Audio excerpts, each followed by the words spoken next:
Vida através da morte, capítulo 6, parte 2, final. Mas Deus, que ressuscitou nosso Senhor Jesus Cristo, também nos ressuscitou nele, de modo que estamos vivos para com Deus, em Jesus Cristo nosso Senhor. Porém, não há nada que mais se adeque aos propósitos de Satanás do que deixarmos isso tudo de lado. Tanto a obra completa de Cristo, pelo qual somos justificados de nossos pecados, nossa identificação com sua morte para o pecado, e também a obra de Deus em nos ressuscitar em Cristo, e assim nos libertar do pecado, vivos para Deus. Sim, apesar da clara verdade ensinada por este versículo, a libertação do pecado tem sido compreendida como um alvo futuro do crente, atingido somente por alguns. É esta a raiz da perfeição de justiça própria na carne. É somente o que Deus diz nesses versículos que nos dá o único princípio de libertação do pecado. Todos os outros métodos não passam de engano. Porém você dirá: descubro que minha velha natureza não está morta de fato. Exatamente. Mas você deve considerar-se a si próprio morto para o pecado e vivo para Deus em Jesus Cristo nosso Senhor. Descobriremos que muito do que vem a seguir é o desdobramento desde o princípio tão importante. Ele irá afetar cada passo de nosso andar nesse mundo. Como devemos andar para demonstrar nossa identificação com Cristo crucificado? Sim, estamos crucificados com Ele. Talvez você conheça muitos que andam como se estivessem mortos para as coisas de Deus e de seu Cristo, e totalmente vivos para o mundo que o crucificou Jesus. Que Deus possa usar estas solenes verdades em poder santificador para nossas almas. Não reine, portanto, o pecado em vosso corpo mortal, para que obedecedes em suas concupiscências. Romanos 6:12. Longe de nós esteja pensar que devêssemos praticar o pecado a fim de que a graça pudesse abundar. Como já vimos, viver no pecado é exatamente o oposto de estar morto para o pecado. Certamente, o significado de morto com Cristo, como professado no batismo, não é viver em pecado. E agora, vive também para Deus em Jesus Cristo nosso Senhor. Não reine, portanto, o pecado em vosso corpo mortal. Ele não diz que o pecado não mais existe. Ele não diz que você deve considerá-lo extirpado. Se o inimigo não mais existisse em um país, não haveria necessidade de dizer: não deixe esse inimigo reinar. E nem você poderia dizer que devemos obedecer suas concupiscências, se não existissem mais concupiscências pecaminosas para serem subjugadas e resistidas. Mas não devemos permitir que nossos membros sejam instrumentos de injustiça para o pecado. Mas apresentai-vos a Deus como vivos dentre os mortos, e os vossos membros a Deus como instrumentos de justiça. Romanos 6:13. Exatamente isso. O próprio princípio de um andar santo, que é a nossa morte com Cristo, e o estarmos vivos para Deus, não é em momento nenhum para atingirmos esse estado, mas para nos considerarmos assim mortos e outra vez vivos para assim andarmos. Reconhece-se que, evidentemente, há um conflito, mas há também libertação, porque o pecado não terá domínio sobre vós, pois não estáis debaixo da lei, mas debaixo da graça. Romanos 6:14. Tendo assim vida em Cristo, podemos agora encarar o pecado em nosso velho e pecaminoso eu como um inimigo. Todavia, um inimigo que não deveria ter domínio, que libertação isso traz? Para aquele que conhece a total vileza da velha natureza, não há palavras que possam expressar completamente a grandeza da libertação do reino do pecado. Pode haver uma súbita tentação, sim, falhas até, mas o pecado não deverá ter domínio. O pecado não deverá reinar. Mas por que o pecado não deve reinar? Pois não estais debaixo da lei, mas debaixo da graça. Romanos 6,14. Toda a história da cristandade e a história de cada crente individualmente comprova a verdade desta afirmação e também do seu oposto. Na mesma proporção que o gratuito favor de Deus por meio de Cristo Jesus é conhecido e desfrutado, está a libertação da escravidão do pecado e podermos viver uma vida santa. A lei não pode dar poder àqueles que se encontram sob ela, mas pode apenas amaldiçoá-los. No momento em que você torna o favor de Deus condicional, seja com respeito à lei de Moisés ou aos preceitos do Evangelho, você começa pelo lado errado. E cedo acabará encontrando nada mais além de miséria e dúvidas. Você dirá: não guardo os mandamentos de Deus como deveria, ou não amo a Cristo como deveria. Será que sou realmente um cristão? Ora, será que isso é lei ou é graça? Está claro que é lei. E a palavra diz que o pecado não terá domínio sobre você, pois você não está debaixo desse princípio, mas debaixo da graça. Certamente não poderá haver santidade de vida a menos que o coração esteja perfeitamente livre, descansando no desimpedido, gratuito e incondicional favor de Deus. Porventura ele não me levantou um ímpio pecador que merecia o inferno? Não me entregou em puro e imerecido favor e amor seu Filho para morrer por nossos pecados?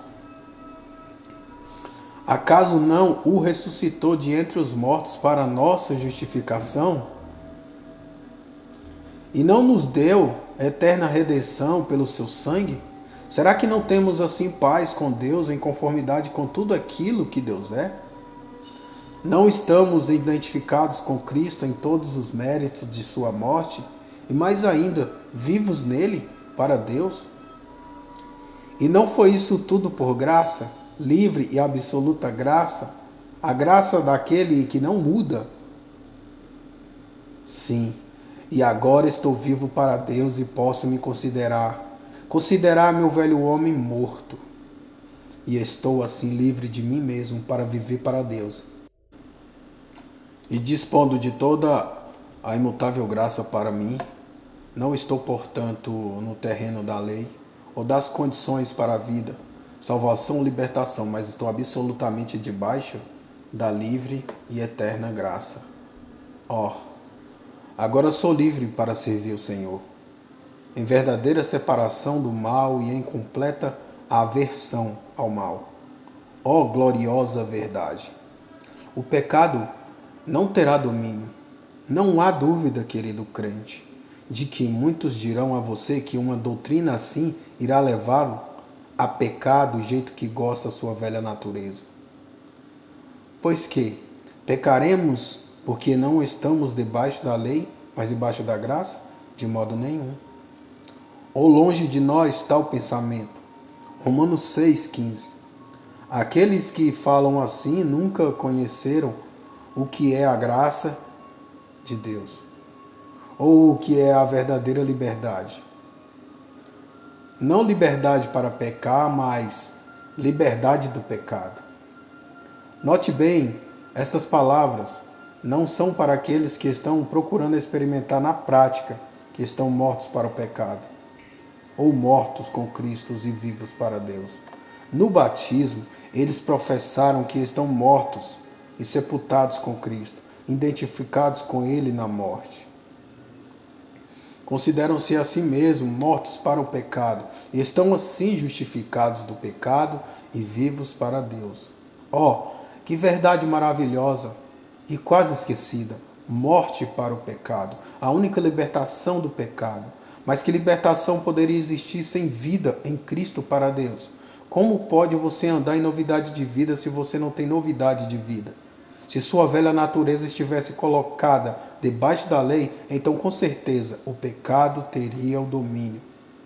Mas porque Deus deu a você uma nova vida, que é um dom gratuito vindo dele, e colocou você em sua própria graça, imutável e desimpedida graça, pecaremos porque não estamos debaixo da lei, mas debaixo da graça? Romanos 6,15.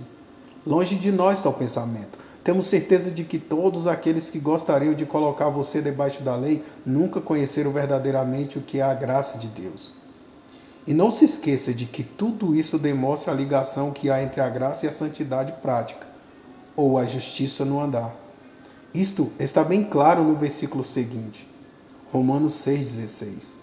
Não sabeis vós que, a quem vos apresentardes por servos para lhe obedecer, sois servos daquele a quem obedeceis, ou do pecado para a morte, ou da obediência para a justiça? Outrora éramos escravos do pecado, fracos. O pecado, como um senhor de escravos, era um dono completo. Fomos redimidos gratuitamente dessa condição e libertados desse antigo proprietário pela morte de Jesus. Antes era pecado para a morte.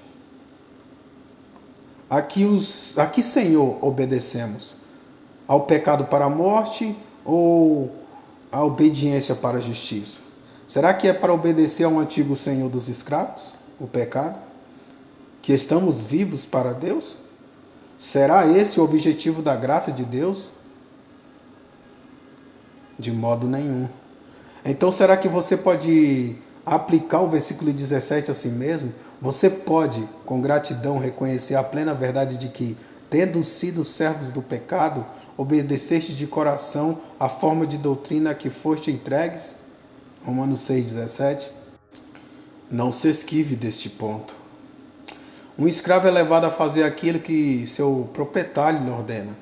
Ele não tem poder para resistir. Ainda que possa odiar fazer aquilo, não pode recusar-se a fazê-lo. Você já chegou a conhecer essa terrível escravidão do pecado?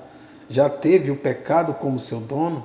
Já fez coisas que odiava por não ter poder suficiente para escapar desse cruel Senhor? Graças a Deus podemos reconhecer que assim foi, e graças a Deus foi ali que Ele nos encontrou. E o que é a forma de doutrina para a qual você foi libertado? Porventura não foi a morte com Jesus, como tipificada no batismo? E você obedeceu? Trata-se da identificação com Cristo na morte e nele vivo de entre os mortos. A resposta então é: libertados do pecado, foste feitos servos ou escravos da justiça. Romanos 6,18. Sim, foi desse modo que você trocou de dono, através da morte do pecado para a justiça. E isso tudo em perfeita graça. Enquanto debaixo do pecado eu estava livre da justiça, agora como servo da justiça, estamos livres da escravidão do pecado. Sim, o pecado e a justiça são vistos aqui como dois senhores. O cristão está perfeitamente livre do velho tirano. Assim apresentai agora os vossos membros para servirem a justiça para a santificação. Romanos 6,19.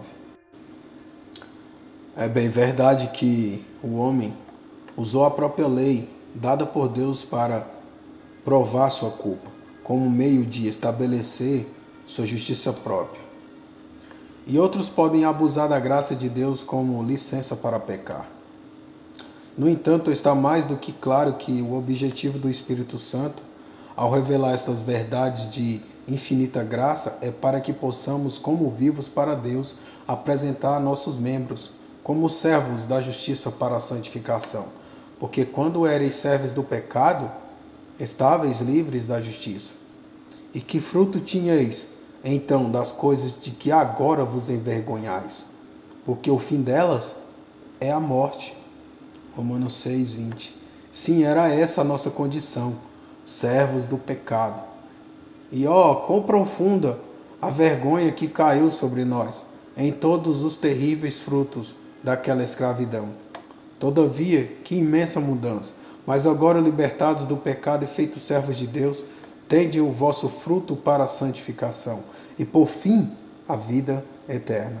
Romanos 6:22. Devemos notar com cuidado que não há aqui nenhum ensino da melhoria da natureza pecaminosa ou de aperfeiçoamento daquela natureza. Não, pois a morte não é aperfeiçoamento. Porém, o maior de todos os erros acerca deste capítulo é supor que a liberdade do pecado seja algo a ser alcançado. É pela morte, a morte de Cristo, e não por nosso esforço. E nos considerarmos mortos com Ele não é esforço. Portanto, não é servindo a Deus que nos tornamos livres do pecado. Se assim fosse, seria por mérito humano. Acaso não é justamente o oposto? Leia cuidadosamente essas palavras. Mas agora, libertado do pecado e feitos servos de Deus, tende o vosso fruto para a santificação e por fim a vida eterna. Romanos 6:22. Assim, cada cristão é libertado do pecado e feito servos da justiça. Romanos 6:18. Não diz que primeiro nos tornamos servos da justiça para depois sermos libertos do pecado. Não pode existir fruto verdadeiro para a justiça até que sejamos libertados do pecado. Essas grandes verdades nos ocuparão, se o Senhor quiser, no capítulo 7. Esses são fatos verdadeiros e solenes. Porque o salário do pecado é a morte, mas o dom gratuito de Deus é a vida eterna. Por Cristo Jesus nosso Senhor. Romanos 6:23. Que dom! Quão poucos creem nisso. Nada temos para merecer isto. Caso contrário, não poderia ser o dom de Deus. Final do capítulo 6. Nos vemos no capítulo 7.